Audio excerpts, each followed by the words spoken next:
Hi, welcome to the Sifu Mimi Chan Show. Thanks for joining the conversation.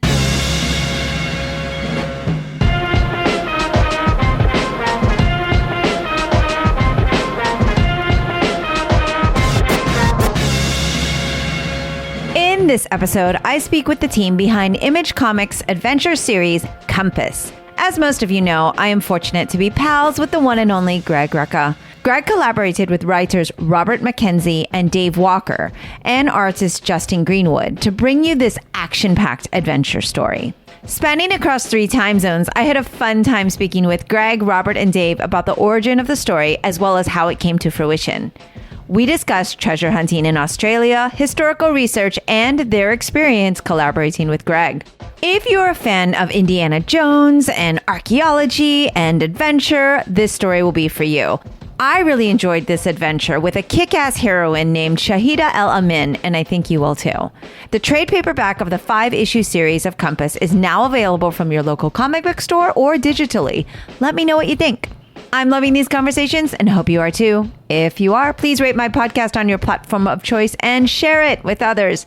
And if you'd like to support with a donation to help keep this podcast going, you can become a patron of the show by visiting my website or patreon.com/SifuMimiChan. For comments or suggestions, reach out on social media at SifuMimiChan. Now, on with the show. Hello, Compass team. Hello. All right. Well, with me, listeners, I have, of course, the usual and the wonderful Greg Rucka, and Yes, no stranger thug. to the podcast. Yeah, standard thug role. Yes. But I am excited to be joined by Robert and Dave, where you guys are in Australia. So this is going to be really, really thrilling for the audience to get all that Australia authenticity. I will hope that it is as exciting as the Northern Hemisphere would want. As you can probably all see, I'm coming to you live from my car because I have a 4-year-old inside on a Sunday morning, and it's a mere 17 degrees Celsius now. I can't do the Fahrenheit. Somebody will need to convert that. But over the course of this interview, it's going to get progressively hotter. So if I start to melt in my sealed car, I will feel I have communicated the full Australian experience to you. You just need a spider in the back, just lurking over your shoulder, and you'd have the whole thing. Well, now I've actually had the pleasure of going to Australia, and everybody was just wonderful. And my husband and I totally love the country and are excited to one day be able to go back if you will let Americans back into the country there. But I am almost certain you'll be the first permitted, give or take. So, the doors will open once more eventually. Everybody seems to have defaulted right now to the let it rip position. So after some 18 months of suppressing all entries at all costs, we've sort of given up the ghost for good, or more appropriately for ill.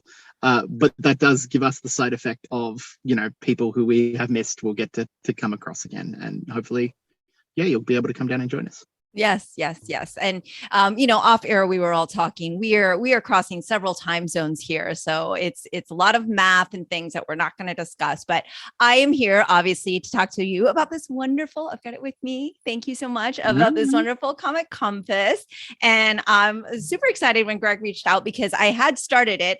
And of course, life is a little crazy, but I am finished now. And I had really enjoyed the read. And I want to talk about kind of this collaboration and kind of the in the beginning type of story. Have you? So tell me about the journey of how we literally got here, but obviously the journey of Compass, because I know I read some in the letters and everything and the editor's notes, but I'd love to kind of hear your take on it. Cause like I said earlier, pre-roll, there was all this banter going on. So I know this is going to be a fun one.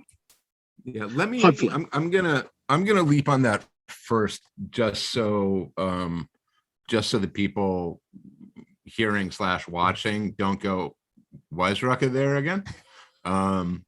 Because I'm going to try to exhibit some uncharacteristic restraint and keep my mouth somewhat shut this time.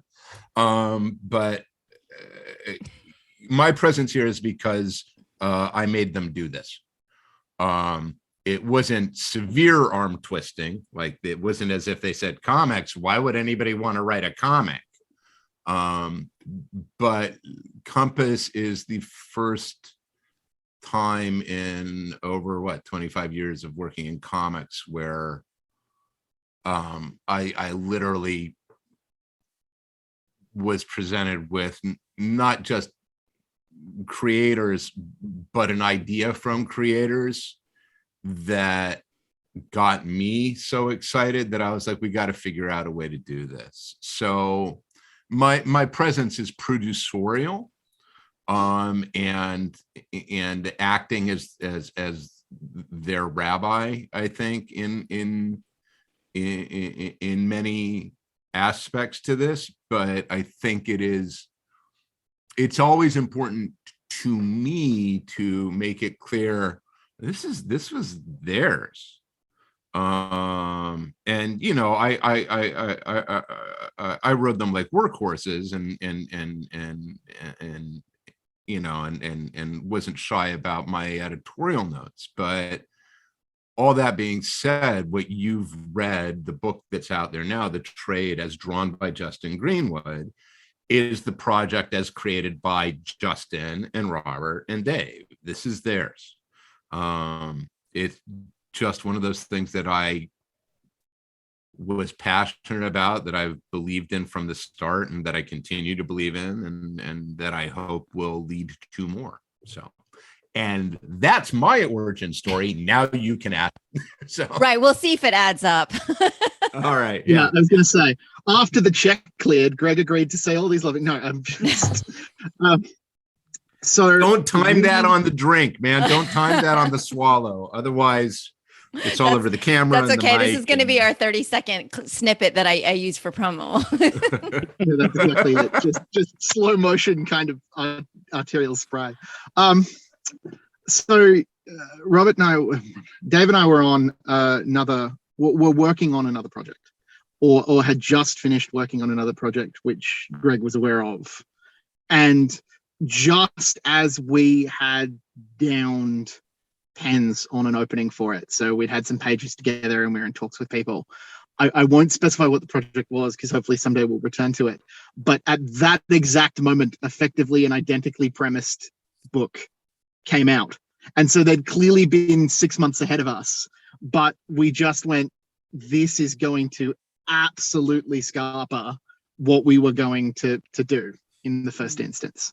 And so we were somewhat despondent, and we'd spent a lot of time and energy in it around day jobs and crying into our pretzels, as we all want to do. Greg kind of came around with a rally round pitch and said, well, what else are you guys thinking about? What else are you passionate about? Really, if you were going to go for anything, what would you be doing? And we'd been talking about Compass on and off at that point for the better part of a decade.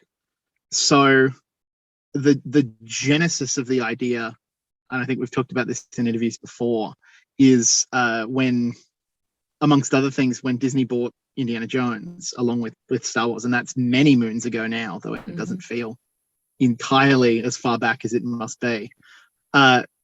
You know, the idea of, as in fact they are now doing, trotting Harrison Ford out at, you know, the age of 80 or whatever it is, to do another one of these, felt like they were approaching a point of diminishing returns, with all the love in the world to Mr. Ford.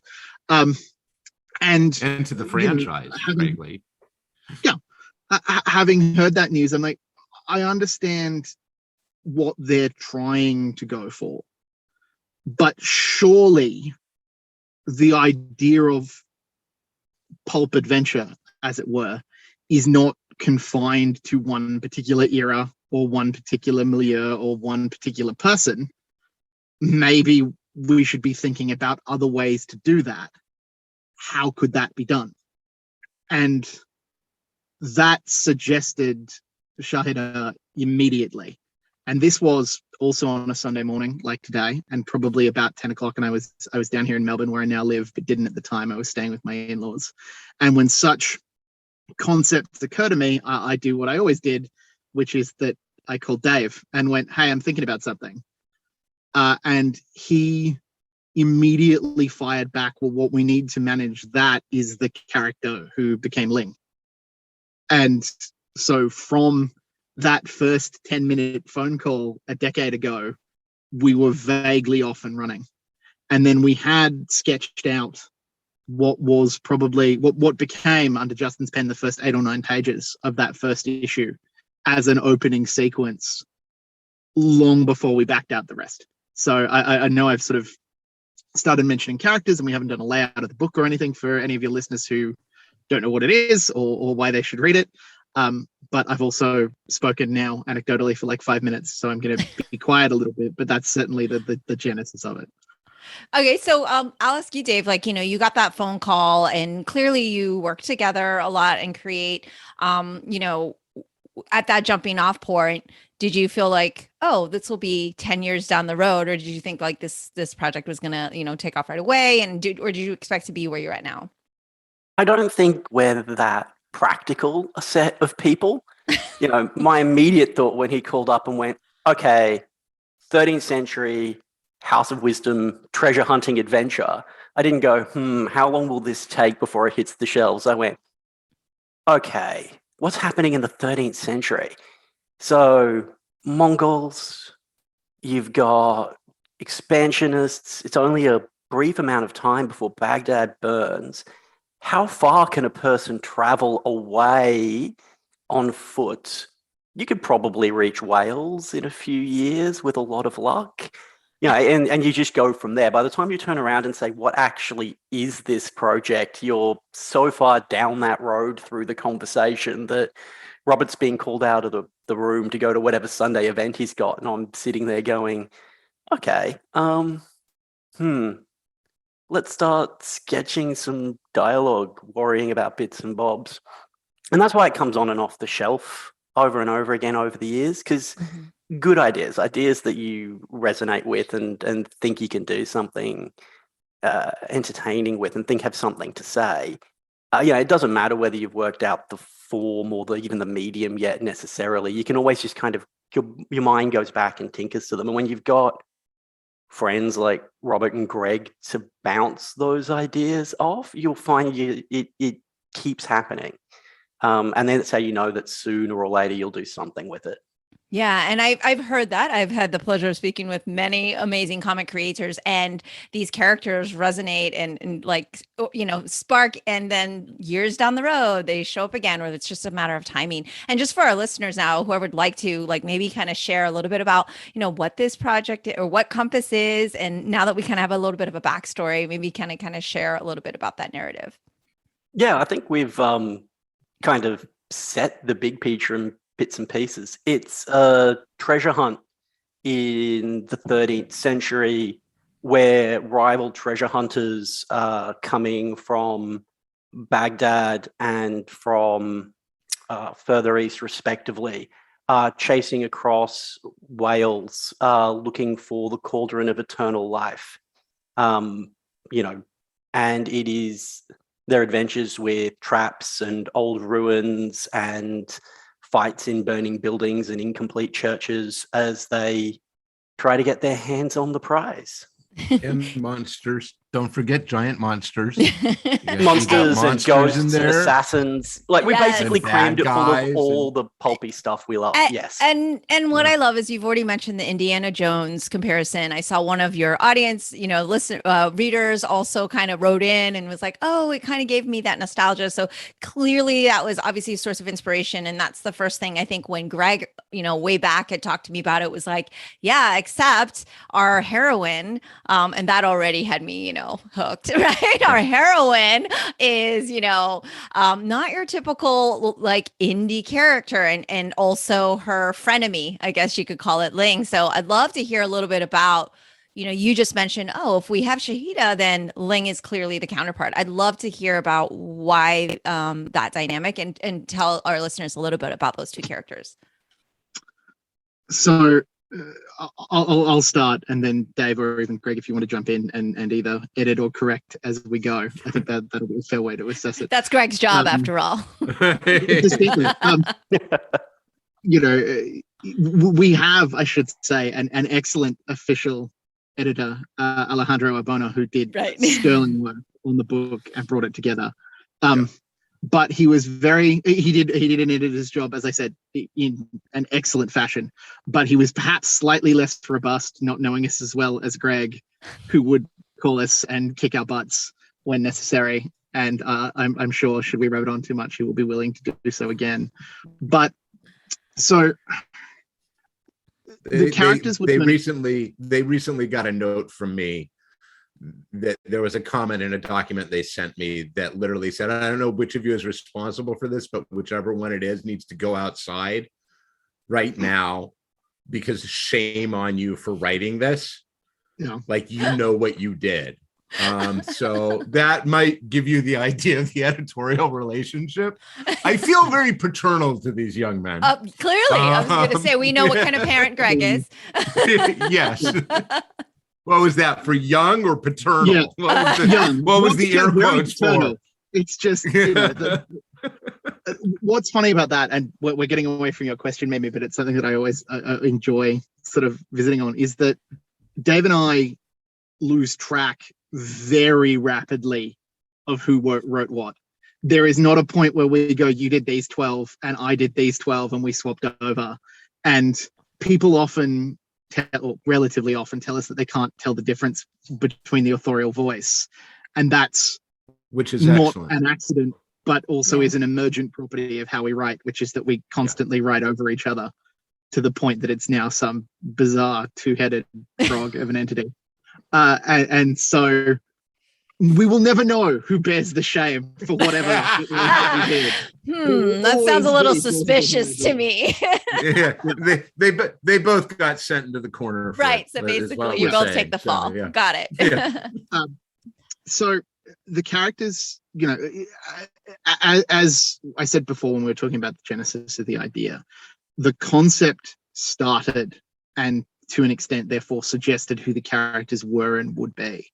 And so if you know what you want to do is a pulpy adventure style treasure hunt, one of the reasons why Indiana Jones and that kind of 30s narrative is so dominant in that space is the idea of a race for a prize like that, particularly an archaeological prize, which is the most common way of doing it, but any form of that kind of treasure hunting or treasure recovery is often prompted by the periods of great exploration that contained that in history, which is why the period from sort of the rise of Egyptology in the mid-19th century to really the point of the mid-20th century, where we started to rightly think maybe it's not a good idea to take all these things to the British Museum. And then a good 20 to 30 years of getting from maybe it's not a good idea to, yeah, no, it's probably not a good idea, kind of tapers off that framework for this kind of story. And that means that when you're talking about world history, there is a suggestion that if you want to do that type of story, you've probably only got a 60 to 80 year framework to operate in.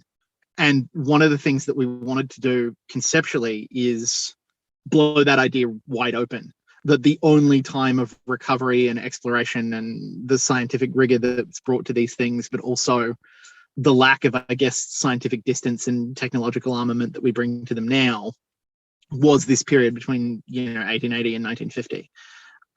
And that therefore led to the House of Wisdom almost immediately. It's probably a version of this that we could have done with, mid 17th century pirates rolling around, because that's the other great genre for treasure hunt, and maybe we'll get back there in some capacity one way or another. But we both knew about the House of Wisdom in general as students of history, and we knew that amongst other things centered around a golden age of cartography, which suggested exploration, and it also dealt hugely with the recovery of pre-Middle Age documents, so the ancient masters as they called them then, and that therefore meant a facility for languages and a kind of cultural understanding of the wider world. We knew that Baghdad obviously was in the center of a trade route, and as a consequence had a melange of various cultures moving through it. All of that suggested the kind of cosmopolitan environment, the modernist environment, if you like, from which somebody can depart to explore. And then knowing that the House of Wisdom did permit female scholars and female Islamic scholars, and very conscious that at this point in the 21st century, if you are telling a story centered around the Muslim world as it then was, particularly during this kind of medieval period, moving into Europe, that was going to come to the general audience with preconceptions of what a Muslim scholar adventurer might be like. And the first thing that we sort of went is, well, time to make sure they understand that all of those preconceptions are basically wrong. And that suggested that she would be young, that she would be a woman, that she would be very comfortable as a traveler, and that she would, even though this is not historically accurate to a significant degree, but frames the historical accuracy, if you like, that the idiom in which she operates when written would be modern. So this is not a book, as you will know, where we write like it is the early 13th century. We write like it is the 21st century, and the goal behind that is to make sure that it's never exoticized. The point about Baghdad in this story, which doesn't appear, but characters come and go through it, and so it's a point of reference, is that it is not a strange or wondrous place in that sense, although it obviously has its own charms.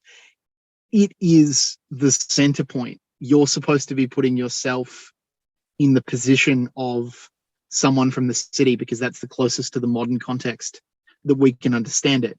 And that is supposed to make us turn, and hopefully we somewhat succeeded in doing that, turn the idea of what is central to the narrative of world history on its head. And that's why Wales becomes this exotic, challenging, dangerous, wild place. And one of the things that I think, just hooked me when it was laid in front of me was there is enough historical factual basis to build everything else on. So that it's not a historical travelogue, that its nods to historical accuracy are done, I think it's fair to say with full respect and intent. But it's not, there's nothing polemic in it. It is still all, it is never not an adventure story. And I love the fact that it is this rollicking adventure story with protagonists that certainly in the US, if not in, Western Europe, have been largely, I won't say edited out, but overlooked. Yeah. Well, I always find it interesting because one is and I think Greg knows this, I'm kind of obsessed with the Mongols anyway, because my husband made me listen to Dan Carlin's Hardcore History, Wrath of Khan, and he's listened to it like 20 times. And then I saw all the books and the references, and so that was exciting as it was, and it always makes it interesting. But I find and wonder if when you're doing something like historical fiction, do you get down that rabbit hole? Okay, how accurate do you want to be historically? You want to do, like what Greg was saying, kind of a nod to it, but then at the same time, it's fiction and you're creating this story. Did you find challenges in just ending up doing so much history? I mean, clearly you both know a lot about history, or at least love it, in order to kind of have so many elements that are woven in. What was that, research like, and how did that kind of play into where the story went? And did you ever find yourself derailing and going too far deep into the history side, or in terms of like the story and research? We definitely went down a lot of rabbit holes with the research. We were eager and diligent, and sometimes a little obsessive. Justin, who's the other part of the work, who's not speaking here today, was very, very good about bringing us back to the practicality. From Robert and my perspective, the rule was always kind of, you need to earn your ghosts and dinosaurs with the work. And I think Justin had the very wise perspective that no, you need to earn the detailed historical asides with your ghosts and dinosaurs, because I have to draw this stuff. And I think that made for a really good kind of balance of what you see on the page. It's about the history is there to set a context for the adventure, and the adventure is there to draw you into the history, and it's got to be that sort of two-hander. Mongols are great. I share your interest deeply and have strong views on their representation. Okay. In that I hate the word horde being applied. I think it's ridiculous. We are talking about a historic global superpower that was the largest land empire the world's basically ever seen, that lasted the longest of any of the contiguous political units of the time. I'm not one to cheer for hegemonic global superpowers. They tend to do very, very bad things. This is one that does very, very bad things. And they did. They did horrible things. Oh, yeah. Just like every empire that's right. colonizing a huge chunk of the world. Mm-hmm. And so they're not by any means the heroes of this piece. They are emphatically our villains. But in the context of bad people who have a large army and a large reach taking the things they want, not because there's something especially barbaric about the Mongolian people or some brutal primal fierceness in their blood. It's just they've got power, they want more power, and they know where to get it. Mm-hmm. Yeah. Go ahead. That goes actually really well to your earlier question about the dynamic between Shahida and Ling, mm-hmm.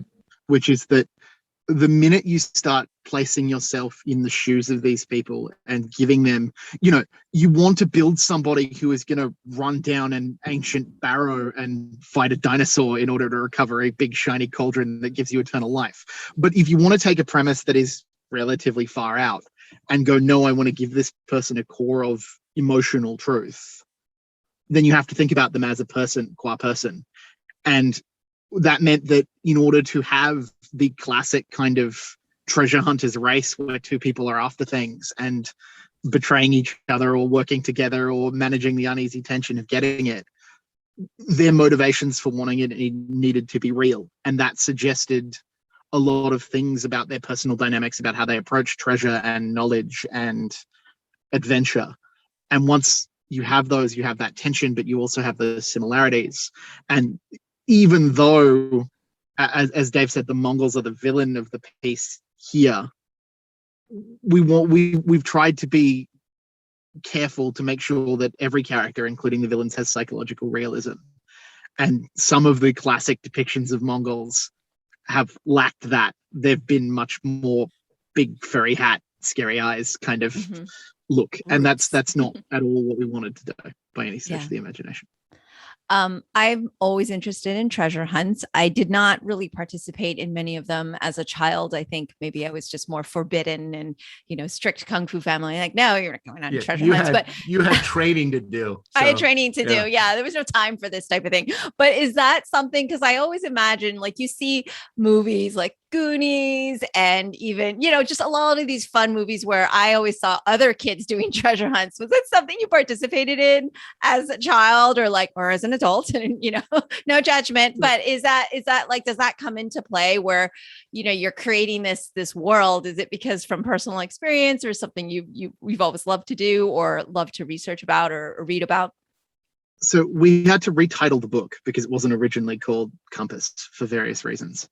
And when I mentioned the new title to my wife, she laughed for about 10 minutes because a running joke in our household, as Dave has heard multiple times, is that I occasionally am called the Compass because I have zero sense of direction, like none. So I will get lost within a block and a half of my house driving around at night. I've got no spatial awareness whatsoever. So I certainly had to do, orienteering at school, and I guess it must be a very Australian thing. They drop you in the middle of the bush and kind of go, all right, you got to find 35 points and get back to base camp and all the rest of that thing. But that was not fun so much as a nightmarish wandering through eternal circles for me. Oh my goodness. I guess, so wait, they drop you where? How far out are you? Well, we don't do summer camps here in the way that you guys do, because summer is not our big period of holiday. Okay. Because it's well, okay, it is our big period of holiday, but we don't do the school thing where it breaks up for like 8 weeks. Okay. It's Christmas time because it's summer right now, effectively, and that is the point where businesses shut down. But it's only a little break for the school, so we do little breaks over the course of the year. The reason that is important context for this is that school camps therefore have a very different meaning to them. So that experience where, at least pop culture tells me, American kids kind of go to some place out in the woods where they all have cabins and stuff like that. We tend to do smaller groups and we rough it a little more.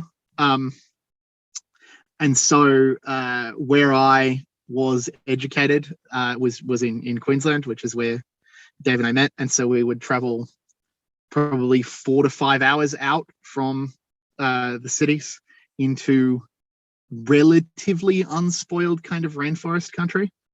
And then they would be like, all right, well, these are your 4 days of various things you've got to do with hiking and bushwalking and packing and all that sort of thing. Oh, wow. So and wait, that may be a quirk of. Were there adults there too? Or, I mean, There how were old adults. were They you? don't- Okay. so I was like, just drunk is a imagining little- like a bunch of little kids getting excessive. drunk. Yeah, it's like No. just being shoved out, being like, Yeah, well, like slowing down the yeah, van 4 days, barely and good be like, all luck. right, good luck. Here's your compass. In saying that, although it's not quite that extreme, I will suggest that perhaps for the people who run these things, there's a slightly more laissez-faire attitude to child safety than you might initially anticipate. So I went to what I guess you'd call in the States an all-boys prep school. Okay. And that was, they when you're 13 or 14, they did just kind of drop like 60 14-year-old boys in the woods with one person to be in charge of them. And Right. that does not a safe environment necessarily lead to when everyone's got knives and you're out in the darkness kind of trying to make your way. So I guess the spirit of adventure has curdled in me somewhat. Would be the best way to put it. I'll cure it right quick, I guess. It'll either make it or break it. Well, it sounds Okay. traumatizing. I mean, I'm not a nature person, as all my listeners know. I always talk about this. And so that sounds like horrifying to me, especially because everybody knows in Australia, every animal is deadly. Right. So I'm gonna do my one little educational snapshot for the day, and then I'm gonna get out Okay. of Dave's way so he can talk about growing up in far north Queensland, which will invalidate exactly what I'm Everything. The vast majority of Australia, and if Americans listening and people worldwide listening pick up one thing, Mimi, I know you'll know this because you've been here. The vast majority of the Australian population is incredibly urbanized. We live in big cities. Melbourne, where I live, has an urban footprint the size of LA. Most of us do not live out in country towns. And in fact, the experience of driving across the United States, which I've done a number of times, is really suggestive of how different that framework is, where you constantly drive into little towns of about 1,200 to 1,500 people. It's not like that here because the environment is very inhospitable. So everybody clusters in these big cities around the coast, and then it's some towns, admittedly, but often hundreds and hundreds and hundreds of miles of just dangerous and deadly scrub. Now, the dangerous and deadly scrub exists, but I really need to emphasize, just for my own benefit, there are many Australians like myself who enjoy the city and are big wimps about nature. Please do not ask me to deal with your spiders or handle snakes or kind of blasely Steve Irwin through some kind of dangerous rural environment, because there is an assumption that creeps into conversations, particularly I must admit with American friends, that don't worry, the mere fact that I have to kick spiders out of the shoes will make me fine with everything, and I am not. There are plenty of effete, delicate Australians too, and we deserve our respect and a degree of cool when we are out in the environment. Thank you now for I'm gonna dispelling that hand myth. Yeah. So All I right, grew up in so a small Dave? town. Yeah, I grew up in a small town in the rainforest in far north Queensland, hundreds of miles from anywhere. And I have spent my life slowly moving southwards to larger and larger cities. My wife is also from a small country town. So yes, it is a very different experience. No one would take us out to the bush for several days to see if we survived, because that was Tuesday. And, I was telling you because you did. Yeah. Yeah, in my youth, I was bitten by a spider, attacked by a cassowary, nearly drowned in a cyclone. These were all normal things. Oh, yeah. Of course. Except for the last one where everyone went, "You're an idiot."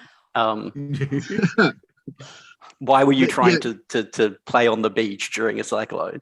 But yeah, very, very different experience. I don't know if that instilled me with any particular love for treasure hunting. I think that's got other sources, like watching TV and seeing much cooler than people do it. But it certainly did instill some sort of love of landscapes, love of, I guess, country in that sense, which I find really odd now because, after 2 or so years of not really leaving the house in which I live, I've only now kind of come to realize that that's a thing I like and miss. Yeah, I think we all are starting to realize a lot of things that we miss and have definitely taken for granted with after these last 2 years, but especially there's no traveling. So I have to ask and just pretend Greg's not here because he told us how he is as a collaborator and overseer of comics. You want me to leave? No, not at all. But I'd love to hear, one, first of all, how you actually met Greg, because I know that I think I had read it somewhere, but I'd love for you to tell me about that, but also like your first impression of Greg and then what led you to, yeah. and then what it's been like working with tell him. Me. So the only good thing social media has ever done for me. Take it away, gentlemen. Yes. There's a general adage which I strongly support of never meet your heroes. It doesn't go well. I will say this is the exception to that rule. The idea of first impressions so far is really weird in this context where I've been reading, like Robert has, Greg's work pretty much my entire adult life and more. So you have an idea in your head, a construct of a person. And then as you get to know them through kind of interviews and discussions like this, through just chatting about various things. Greg was writing Lazarus at the time, and we were, fairly deep down the rabbit hole of reviewing that. And we'd send him horrible articles about terrible things happening in the world and say, this really sucks. It sucks, but it might be useful to you. And he'd go, yep, but I'm depressed now. Thank you very kindly. And, through little interactions like that over time, we developed a relationship and a rapport. And at some point crossed that blurry, invisible line to friends. Which is something that I'm forever grateful the internet and social media let us do for all its terrible downsides. It was 2015, right? It was Brisbane 2015 where I actually met you. 2015 is when we really started hanging out in earnest. I think you came. In fact, I think it's even earlier. I think 2013 we started doing reviews. For Lazarus, because the book started in 2013, so that feels right because we hit the premiere, and by about issue 4, I think the write-ups had attracted Troutman's attention first and foremost, because I vaguely remember talking to Eric before we spoke to you at some length, and then at some point you and Michael had picked up on some annotations that we were doing because it'd come to your attention. And we'd started to talk about those and correspond a little bit. And I mean, we had a lot more time in various ways, but we were doing 6,000 words of notes per issue of what was then a 24 story page comic. That's right. God, I hope that's right. But I've lost count of original narrative page counts now that Lazarus has changed formats. But we then, off the back of doing, I think, 6 or 7 of those, so that would have been early 2014, we did an interview. That interview was supposed to run, much like this podcast, for about an hour. And we sat around kind of shooting the breeze for about 4.5 hours. It became a 3-part over the course of a day. And by the end of that, we were kind of jumping off common reference points, and just with some people it comes really easy. I guess that's the secret to it. And during that conversation, we had talked about some hobby related stuff that we were all into, and then from there, I think a note went around saying, do you want to catch up and do this sometime, since you said that you've missed doing it. And from there, we're talking about role-playing games. Yeah, so I'm not self-conscious about this at all, but I just wanted to make sure we're talking about Dungeons and Dragons, effectively, and which is how Dave and I met, give or take a system and framework, but effectively how we met. And so we were talking about that, and I asked Greg to join a game that we were doing online, and that sort of, I think, probably moved it from the quasi-professional boundary to the actually now we just hang out every few days boundary. And from there, it all gets messy, and lots happened during that time. Kids were born and grew up, and people moved cities, and then we were all able to get on planes back then in the before times. And so, we went to Portland, and Greg came to Australia, and the world's mixed and matched. Yeah. How is he as a collaborator is a very different question. We love Greg. However, he says. Personally, he's great. Professionally, ... I mean, we're very conscious.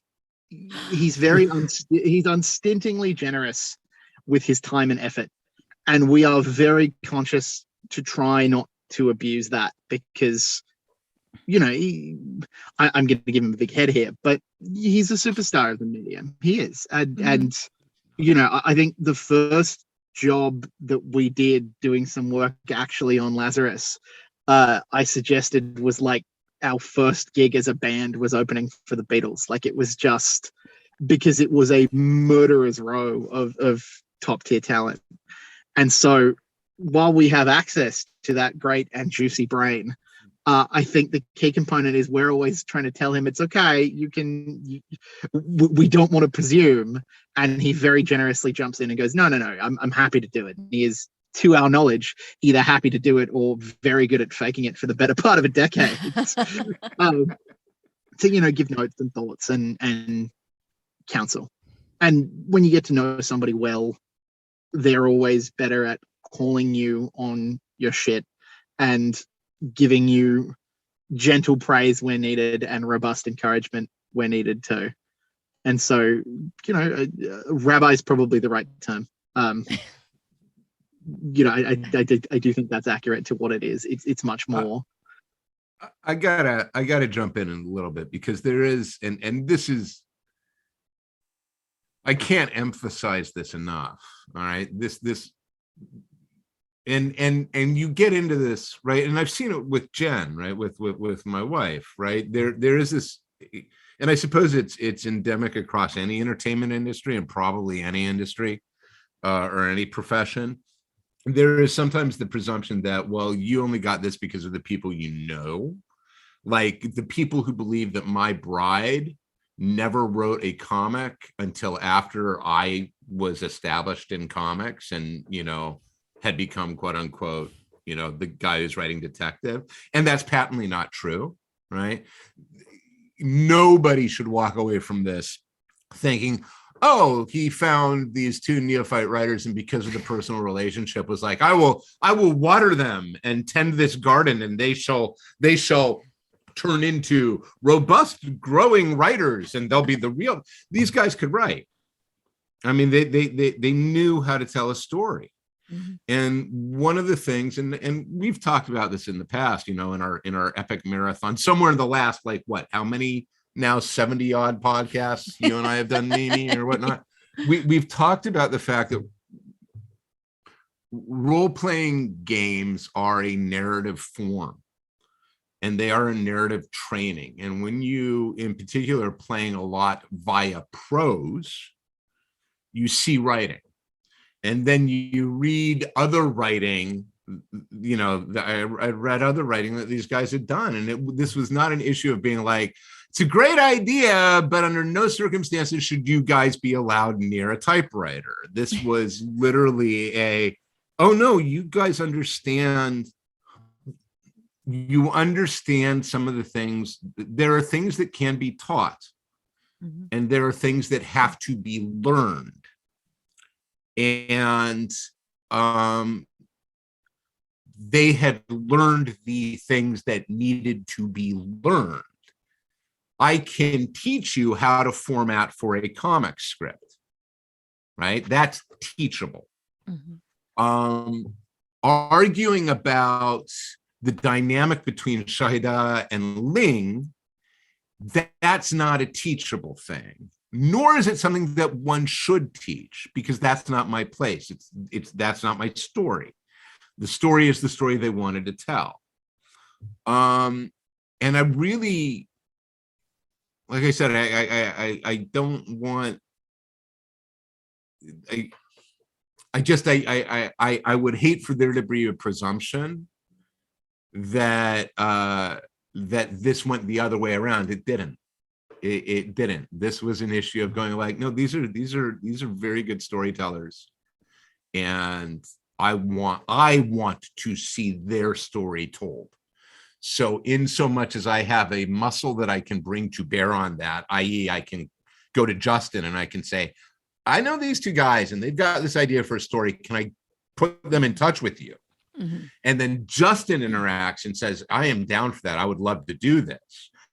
I am in the luxury position of then being able to go to Image and say to Image, are you willing to take a chance on this? And the greatest fortune I have right now is that my career has been such, and it doesn't hurt that The Old Guard was a movie and did very well for Image, that I can say that to Image, and Image can go, yeah, this is actually a very low cost risk for us. We will undertake it happily. So, I will fade into the background again and look pointedly at Dave, who's on mute.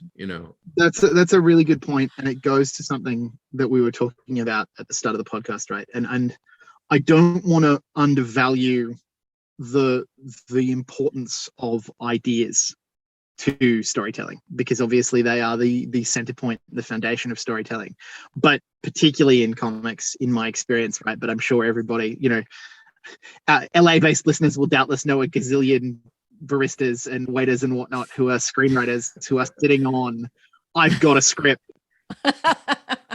Ideas are cheap. I don't mean, again, I don't want to disparage them, but having an idea is nothing. And I think Greg says in the introductions that Dave and I drop ideas all the time. Many of them are not winners. I want to be really clear about that too, but they come fairly thick and fast. What matters, the gap between an idea and producing something or entering into a medium is the work. You've got to have, to a degree, I guess, the knack, but you've also got to put the time and effort in. Like Dave and I were writing together off and on in various quasi-professional capacities, and not from 2004 onwards. So we had 9 years before we were doing reviews that caught Greg's eye, that we'd been working through. And if you want to talk about what happened between the gap between a vague idea of doing Compass when Disney bought Indiana Jones to 2021, it's on the shelves, is we had a good 13 years of learning to become better craftsmen and better writers and to do justice to the idea. So it's not the one thing that I would recommend that people take away from this is, even if you've got a friend who is somehow connected in an industry and you think you've got a good idea, I'm not saying the door closed behind us or anything like that, but it's not, don't go to people who you know and kind of go, look, I got this thing. Greg did lead on that to a large degree, but also had he not done it, we would have done it hopefully another way. And I like to think that we would have eventually cracked that market for good or ill because we kept putting in work after work after work to get us up to a standard where it can stand on its merits. I think that's very true. I think that the of all the things I brought to it, the one thing in that regard that I brought to it is I was able to accelerate their publishing schedule. Yeah, a bit of a shortcut, like you said. I mean, but any creative endeavor, or a nitro a little boost on the car, whatever you want. Yeah. I was able to give them a little accelerant. Yeah, and I think that's what it is. Like exactly what you're saying, Robert. There's so many great ideas, and so, I've dabbled in indie film, and it's like, yeah, well, it's great to have an idea, but until you actually finish a product and do it and actually have anything into completion, there's a huge gap in between that. And the fact that you have like this is like something to be unbelievably proud of, right? Because it's in the making, and that, impetus of an idea was so long ago, but now we have like, it's tangible thing. So Dave, I want to give you your opportunity to talk about Greg. Oh, Jesus. Wow. I mean, how do you follow that conversation? He's okay, I guess.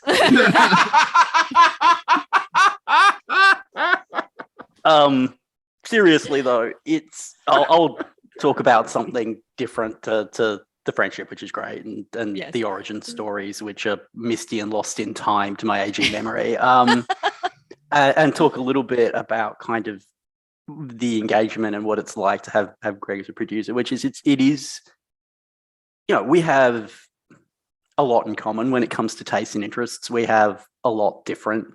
We have different kind of generational points of origin and sources for the sorts of things, particularly for things like adventure hunts, which date and age when it comes to what's considered cool, what's considered campy, what's considered like it's an ever-changing feast. And the one thing though that's always been really fascinating there is at the heart of all that, his objective is always to make sure that we understand that we're telling our story.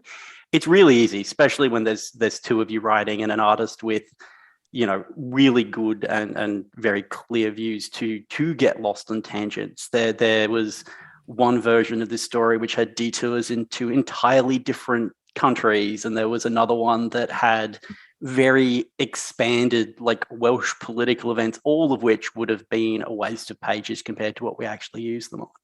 And Greg's ability to go, is this actually what you want to do? And if so, tell me why, is brilliant. It's a really, Socratic method of teaching and engaging and collaborating, which, really helped, I think, make it the best version of the story it could be. And it's not probably a usual role to have another voice for that, but the editor's role in general is just so important in comics and in writing for exactly that reason, to just have someone who says, hang on, have you thought about this? Is this the best version of the story it can be? And Greg was definitely that for us. Yeah. The moral of this is, if you want to become friends with Greg Rucka, love Lazarus and get on board with that, and then interview him somehow.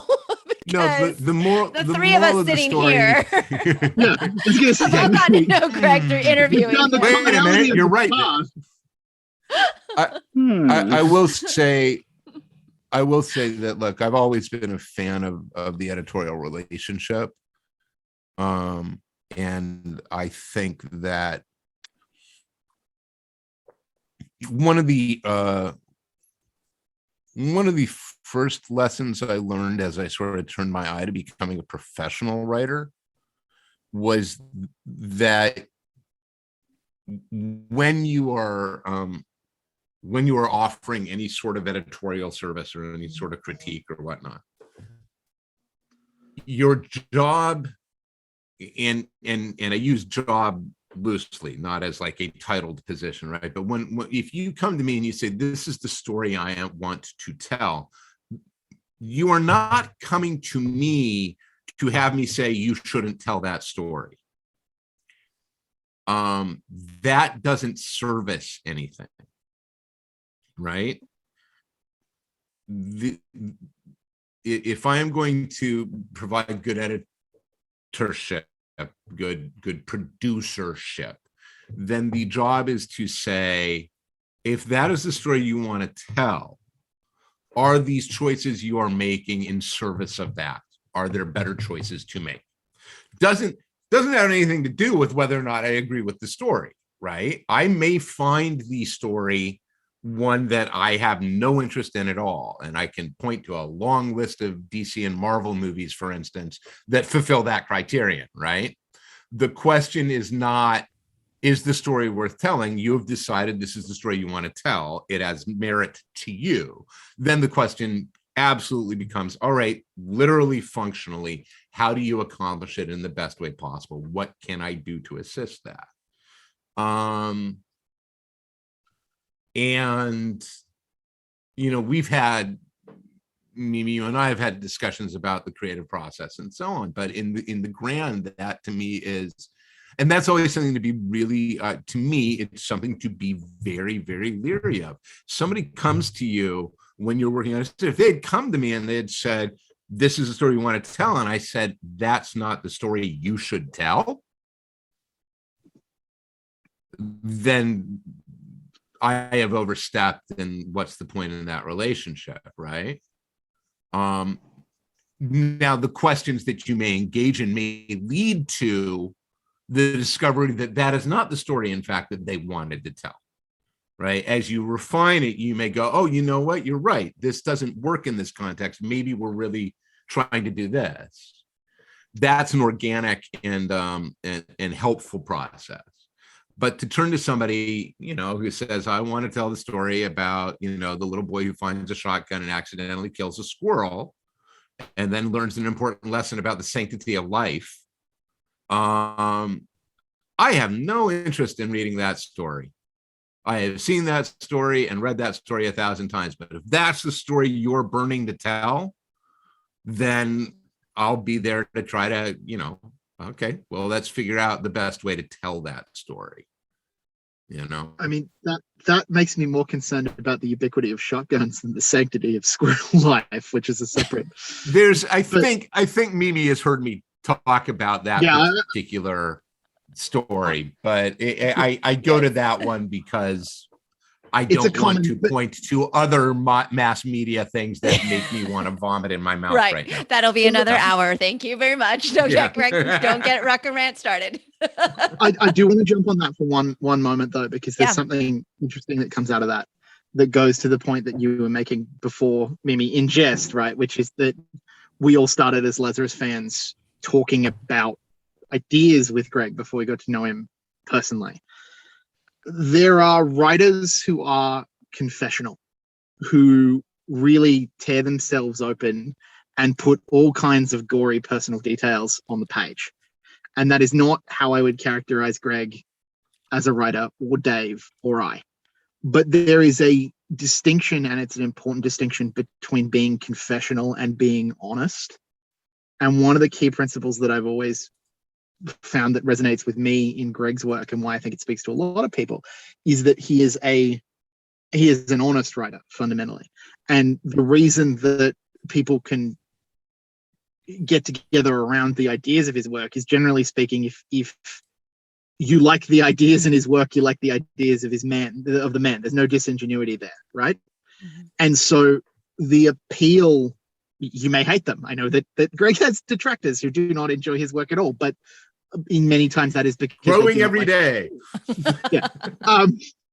But the point about that, right, is that what he was always an advocate for, and I will say as not neophytes, but as less experienced writers, or let us say writers who have had less of the benefit of both the positive and negative experiences that a life behind the pen will give, is that you can be driven by all kinds of factors to shy away from that honesty.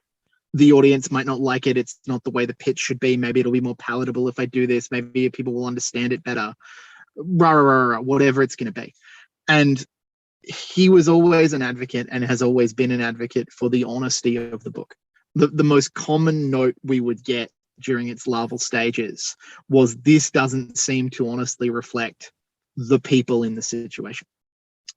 And when I go to the point that I was making before about how the truth of these characters drives the fun, and this is all very highfalutin talk. Again, we should emphasize it's a fun book. This is not philosophy. You know, Yeah, the characters in the scene are the dinosaur, the ghost. Bring it. But within that context, right, the best lesson I think that he had to teach was the ability to do that work honestly, to come by it honestly and share it in that context. And that's certainly what we've tried to do with this, and I suspect what we will try to do going on is appeal back to the honesty of the ideas and how they're communicated. Yeah. Well, we are coming up on our hour, guys, but I wanted everyone to to maybe kind of talk last roundabout about Compass a little bit, and where listeners can find it, how they can keep reading it. And okay, because now we have this lovely trade here, and since neither of you can remember who wrote what, I'm going to read to you what one of my favorite quotes were from the book. And I hope I wrote it down right, because I'm usually like, on my iPad typing upside down or whatever. So I hope I don't misquote it. But it was totally, for listeners, if the whole, heroine, Indiana Jones, Mongols and Islamic female lead didn't catch you already, it is just a lot of fun. And like you said, it's an adventure book, and I think we all need to go on a little bit of adventure nowadays. We all need to have kind of that escape, but also just something that's just wildly entertaining, but like Greg said, well written. And then you can pick out the pieces where Greg was like, no, shame on you, you should have gone outside. Like, this is probably where he fixed that part. But I really love the line where and I'm going to forget who said it, but they said, we are too used to being wise to admit we are helpless. And I don't know, that really jumped out at me. And so I don't know who gets to take credit for that, but there's a lot of philosophy in here as well. As light and hearted and entertaining as it is, there's a lot of depth to the characters. And I'm in a book club, and I'm going to recommend they read this too. But like, one of the things that we were all just talking about was, whether you're plot driven or character driven, or like what are the different, and I forget all the different, but there's like 4 different things. I'm super character driven. Like, I fall in love with characters, hence Forever and all of the characters in Lazarus that you just love, and that to me is what I see reflected in kind of this dynamic. Is like, clearly you're already like invested in, especially our 2 female leads, right? You're really invested in the characters. So I really enjoyed the 2 characters, and I'm totally invested in their journey. And so, that kind of, for me, propels everything. So yay, Compass and Shahid and Lang. I think, and I guess if we're going to wrap, I would leave with this. We talk about the joy and the fun of the adventure. One of the things that I think all of us loved about like Raiders of the Lost Ark, things like that, is that for all of the glee in the adventure, there's always a smart through it, right? Like, the Indiana Jones movies are at their best when they are not talking down to the audience at all. When they embrace that these people are educated and intelligent protagonists, right? And for all of the tomb raiding, treasure hunting, skull cracking fighting that's going on in Compass, Shahida and Ling are the smartest people in the books, and I love that. I just absolutely love that about it. You can find the trade is now available. You can order it through your LCS. You can find it online. It's available digitally on whatever Amazon is calling its platform now, and other digital platforms.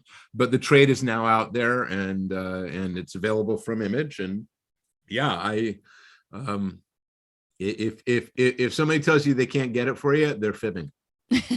And I'll link all of that here as well in this podcast blog post for everybody. And then if you're watching on YouTube, it'll be on here as well, and you can see all of our lovely faces and our and our animation. But yes, I'll link all of that. Any final words from our creators, Robert and Dave?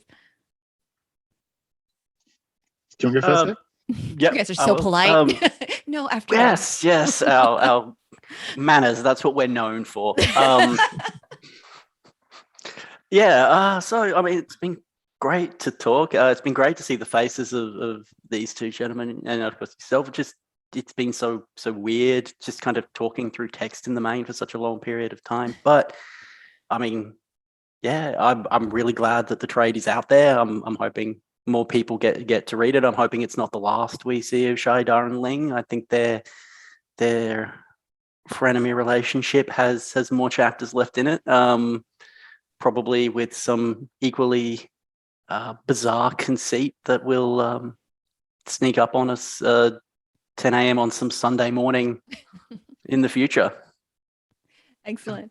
I mean, the best part of when mass media is singing, when it's at its best, right, is, at least in my view, always when it dances on the head of the pin between the sublime and the ridiculous.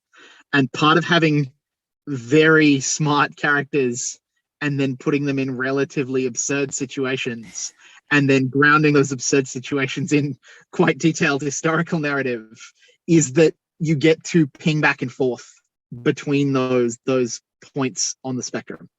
And that tension is the part that I'm most excited about, that I hope people will be most excited about in the books. If you found that tension in anything that you've picked up, if you're like, I enjoy that sensation of being silly smart all at once. And when we talk a bit, when we put the book together, about one of the things we really wanted to do is, if anybody reads it and then goes back and goes, they made that part up, surely, and then they go look it up and they find that part's real, then we're happy and we've done our job. And if that's an experience that your listeners are out there for, please pick up the book, give it a try. We think, at least on that level, it should hit the beats, we hope.